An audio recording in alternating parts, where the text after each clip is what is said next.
Hello, everybody. Welcome to the Political Vigilante. Clearly, I'm in a hotel room working in the Chicago area. I just wanted to talk about my friend Brody Stevens, who I found out yesterday he hung himself.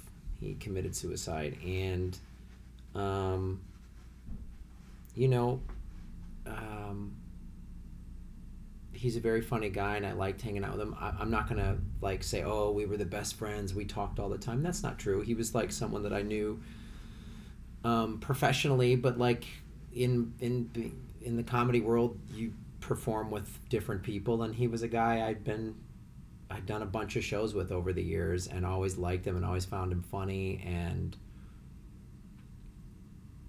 um, there was this burger restaurant near me that would do a comedy show on, like, I forget, it was maybe Thursday nights. And he was he would be there a lot, so we would talk. And you know, I saw when it was about 6 or 7 years ago, he was kind of really struggling with his, I guess, depression.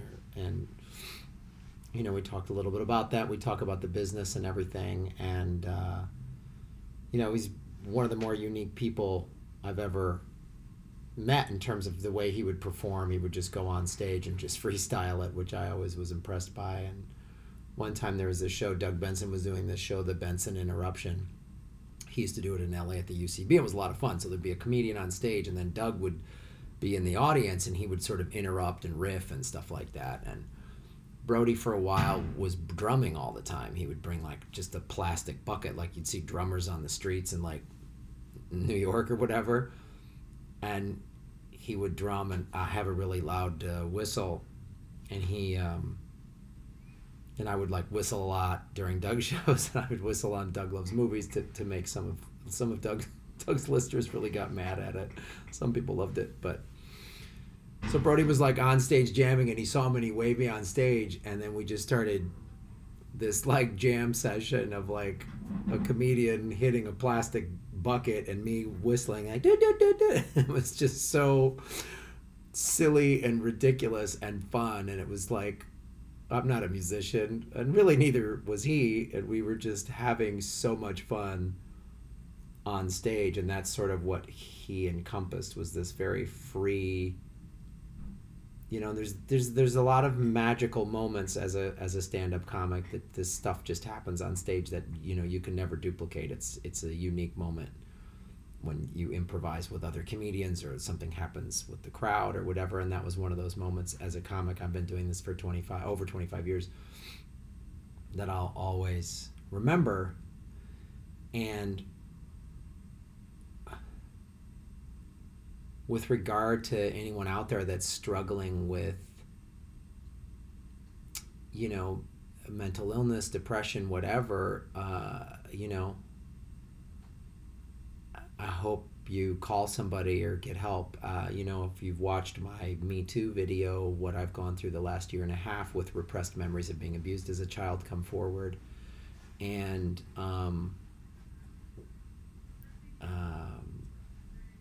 and then my ex-girlfriend becoming violent and all of that stuff. If you watch that video, it'll explain everything. And I had some really, really dark days where I didn't want to keep living, but I was lucky to have like a support group and a therapist and all that stuff. So, if you're struggling with something, with mental illness, depression, whatever, ask for help. I know it's hard when you're right in the thick of it, but I think, I'm seeing our society sort of kind of finally start to wake up to mental illness and talk about it, rather than just this like tough it out, suck it up, just pull yourself up by your emotional bootstraps or whatever, which is pretty ridiculous if you think about the brain as this very complex organ. And who knows, what Brody, chemical imbalanced, I don't know, who knows what he was dealing with. but it's like, you know, I was talking to another good comedian friend of mine, Jim Bruce, that knew him, who was like, you know, it's like your brain is like an organ, and maybe, who knows, you know, but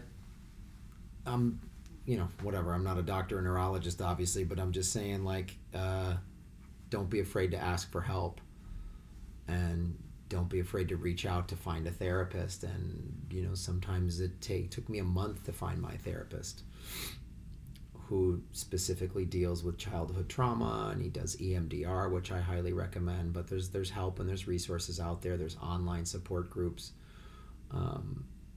If you don't have physical support groups in your area, or you just don't feel comfortable doing that. But, you know, I'm in the support group to where when I'm feeling really dark or down or sad or angry or whatever, I have, you know, like a dozen or so or more people that I can call. So don't be afraid to ask for help. Don't be afraid to reach out. Actually asking for help is a more courageous thing to do. Is because it's hard. And you know, it's weird to think that, you know, I'm not gonna see Brody Stevens around the comedy scene in Los Angeles anymore. I posted a photo. He and I, we both have podcasts on the All Things Comedy Network, and they had a big festival, their second year in a row, in Phoenix in October, and I saw him at the festival, and of course we joked around and talked, and I did his podcast and he'd been on mine, and,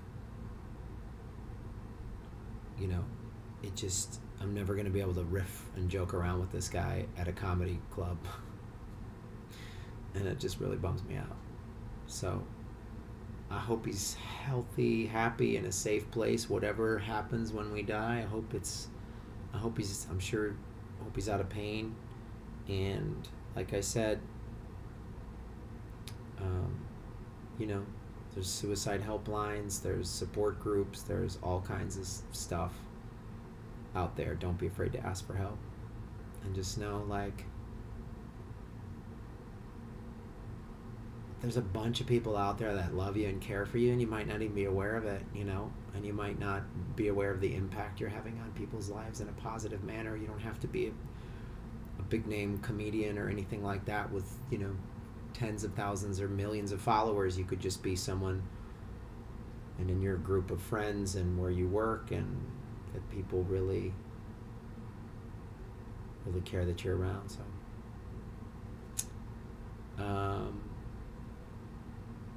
yeah, Brody. And I'm proud that, like, the comedy community, all these comedians have been calling me. We've all been calling and talking to each other, and that the Comedy Store, which I'm not really a regular at, but I like that club, they put up,